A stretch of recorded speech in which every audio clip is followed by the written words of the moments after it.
उस स्टेट, मन की वो प्रसन्नता या ब्लिस वाली स्थिति कैसे प्राप्त कर सकते हो? तो गुरुजी ने एक सीक्रेट खोला। जो लोग जानते हैं ना मैं जीवन में मरने वाला हूं या मेरी मृत्यु निश्चित है या किसी भी क्षण मेरी मृत्यु हो सकती है, जब ये आपको ज्ञान होता है ना, तो हर क्षण आप ऑटोमेटिक प्रसन्न रहोगे। छोटी छोटी बातों को आप ओवर इंपॉर्टेंस नहीं दोगे, है ना। इसने ये कहा, उसने वो कहा, आज ऐसा हुआ, फलाने ने मेरे बारे में ऐसा बोला, ये सब चीजों से मन आसानी से छूटकर वो प्रसन्नता वाली स्थिति में बना रहे। तो नचिकेत ने ये विचार विमर्श कि भाई मुझे एक ऐसी स्थिति चाहिए जहां पर बस ब्लिस हो, प्रसन्नता हो। तो नचिकेत यमदूत को पूछता है, मुझे इसका ज्ञान कराओ भाई, कैसे स्थिति को पाए। तो वही ये लॉर्ड ऑफ डेथ वही बता रहे हैं कि मृत्यु का ज्ञान आपको उस स्थिति तक पहुंचाता है। रिपीट करना है सेंटेंस, मृत्यु का ज्ञान आपको इस शाश्वत अंदर की ब्लिस या प्रसन्नता वाली स्थिति तक पहुंचाता है। गुरुजी ने बहुत सुंदर एक सत्य घटना शेयर की कि बोले मैं कैलिफोर्निया में था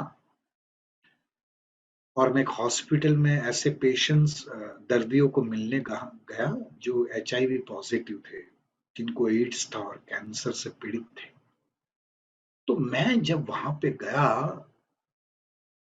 तो उनके चेहरे देख के मुझे लगा ही नहीं कि ये HIV से पीड़ित हैं या ये लोग कैंसर से पीड़ित हैं। वो लोग के चेहरे इतने रसमय और प्रसन्नता से भरे थे। क्यों? क्योंकि उन्होंने ये सारे दर्दियों ने शेयरिंग की गुरुदेव के साथ कि गुरुजी जब हमें ये भास हुआ या हम ये जाने कि हमारी मृत्यु कभी भी हो सकती है ये रोग के कारण, तब से हम जीवन की क्षण क्षण जी रहे हैं। और जो भी जीवन हर क्षण के प्रति हमारे मन में ग्रेटफुलनेस है, कृतज्ञता है, हमारे अंदर और जीवंतता आ गई है। और हम सचमुच जितना भी थैंक्स करें वो अनसिंग पावर का वो कम है। और ये कृतज्ञता के कारण उनके सबके चेहरे पर एक अलग ही तेज, अलग शांति, अलग उत्साह था। वो लोग कह रहे थे कि we are living every moment, we just become more alive and so grateful. मैं पहली बार जीवन में मैं या हम लोग महसूस कर रहे, इतना कृतज्ञ मैंने जीवन में कभी महसूस नहीं किया। और वो लोग इतने अपलिफ्टेड गुरुजी कह रहे थे, लग रहे थे, इंस्पायर्ड लग रहे थे, उनके चेहरे पर इतना तेज था।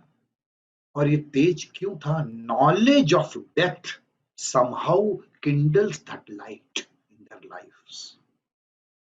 वो मृत्यु होने वाली है, इस ज्ञान से उनके जीवन की अभिव्यक्ति ही बदल गई। तो गुरुजी कह रहे थे, I felt it's very interesting. मुझे बड़ा इंटरेस्टिंग लगा इनका ये, क्योंकि भाई मरने की कगार पर है और उनकी बिल्कुल जीवन की अभिव्यक्ति तो और एनरिच और एनहेंस हुई है। इनको तो रोग है, इसलिए पता है कि मैं मरने वाला हूं और इसलिए ज्ञान हुआ। लेकिन हम तो इस तरह जीते हैं, जिनको रोग नहीं होते हैं ना, वो इस तरह जीते जैसे 500 हजार या हमेशा के लिए हम यहीं पर रहने वाले हैं।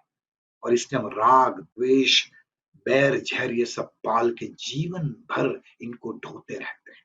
सच बताओ, ऐसा होता है कि जिस क्षण ये ज्ञान होता है कि कभी भी मृत्यु हो सकती है, जिस तरह वो दर्दी ये जानकर उनके जीवन में एक स्पार्क आ गया, एक कृतज्ञता आ गई, इसी तरह रोगी नहीं है इसके जीवन में भी ये ज्ञान हो जाए तो वो स्टेट आप अटेन कर सकते, हम अटेन कर सकते हैं। क्योंकि मृत्यु केवल रोगी की नहीं होती है, निरोगी की भी मृत्यु होती है। न केवल गरीब मरता है, धनवान भी मरता है, स्वस्थ भी मरता है, रोगी भी मरता है, यहाँ सब मरते हैं। लेकिन कई लोग भूल के जैसे हमेशा के लिए रहने वाले हैं, इस तरह जीते, इसलिए सारी ये उलझने और ये सारी माया में फंस कर जीवन का सत्यानाश कर देते, इसलिए वो स्थिति, हेवन वाली मेंटल स्टेट का अनुभव नहीं कर पाते।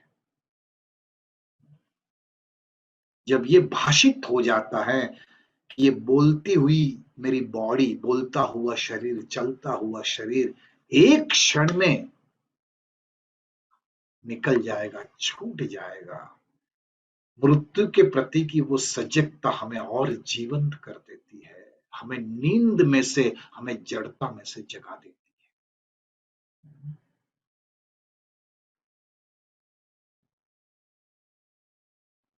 लेकिन इंसान जब मृत्यु को भूल जाता है ना, बस वो प्लेजर और कंफर्ट के पीछे सुबह से उठकर भागता रहता है। आप देखिए ना, ज्यादातर जीवन में हम सभी लोग देखेंगे ना, सुबह उठकर जो भी एक्शंस होते हैं, हमारे कर्म या कार्य होते हैं, या तो जीवन को और कंफर्टेबल बनाने के लिए होते हैं, या जीवन में और प्लेजर यानी खुशी आए उसके लिए होते हैं। एग्री करते हो? हम we do everything for that pleasure and comfort. हम अपने शरीर का भी वो प्लेजर के पीछे, कंफर्ट के पीछे भाग भाग कर न फूड हैबिट्स का ध्यान रखते हैं, न स्लीपिंग हैबिट्स का प्रॉपर ध्यान रखते हैं, शरीर का भी नाश करते हैं और मन का भी सत्यानाश करते हैं। It's strange but it's true. ये अनडाइजेस्टेबल लेकिन है, लेकिन ये ट्रुथ है, ये सच्चाई है जीवन की। लेकिन एक ज्ञानी व्यक्ति को ये ज्ञान हो चुका होता है कि कैसे भी कंफर्ट या प्लेजर वो हमेशा के लिए नहीं रहती, क्योंकि मन समय के साथ बदलता जाता है। आप देखो ना, 10 साल पहले आपको लगता था ये चीजें मेरे पास होगी, बस और क्या चाहिए, वो चीज तो क्या, उससे भी बढ़िया चीजें आपके पास है, लेकिन मन कुछ और ही मांग रहा है। जो हम हैप्पीनेस प्रोग्राम में बात करते हैं, वो कंफर्ट और प्लेजर कभी भी हमें तृप्ति देते ही नहीं है, फिर भी हम शरीर और मन का सत्यानाश करते हैं, और लास्ट मोमेंट फिर यही अतृप्ति के साथ मन छूटता है। तो गुरुजी ने यहाँ पर एक और सत्य घटना सुनाई। बोले विदेश में एक आर्ट ऑफ लिविंग के टीचर थे, तो उसकी माँ उस टीचर को बोलती, आपके गुरुजी यहाँ आए हैं अपने देश में, तो पूछना भाई, मैं तो अब मेरी उम्र बस हो चुकी है, मैं कभी भी शरीर छोड़ सकती हूँ, मैं शरीर छोड़ के जहां जाऊंगी वो तो नया प्लेस है, नई जगह है मेरे लिए, तो वहां मैं प्रॉपर सो पाऊंगी, कैसी जगह है जरा गुरुजी से पूछना, बोले। और वो टीचर ने गुरुजी को पूछा भी। यानी इंसान प्लेजर को जीते जी तो नहीं छोड़ता, मरने के बाद भी वो कंफर्ट और प्लेजर के साथ ही बना रहना चाहता है। कैसी ये मन की दौड़ है, वो प्लेजर और कंफर्ट, वो एक बस कहो डिल्यूजन है, मिराज है, मृगजल है। तो गुरुजी यहाँ पर ये कह रहे थे कि प्लेजर यानी आनंद या खुशी भी अलग अलग प्रकार की होती है। कई बार सुबह उठकर फिजिकल प्लेजर में फंस जाता है, या मन को अटेंशन रूपी प्लेजर चाहिए। आप देखो, कई बार हमें अटेंशन नहीं मिलता है, घर में, ऑफिस में, फ्रेंड सर्कल में, बड़ा इंसान दुखी हो जाता है, कोई रिकॉग्निशन नहीं मिलता, आपने कुछ किया और प्रशंसा नहीं मिली, आपको इंपॉर्टेंस नहीं मिला, आपको रिकॉग्नाइज नहीं किया गया, हम चटपटा जाते हैं। छोटी छोटी बातों में हम अपनी प्लेजर और कंफर्ट को बेच देते हैं। तो कैसे वो ब्लिस वाली स्थिति, जो आप स्वर्ग की परिकल्पना कर रहे हो, वो स्वर्ग कहीं ऊपर नहीं है, मन में ही है। ये सब टेम्पररी, आलोचना, प्रशंसा, recognition, this all are temporary.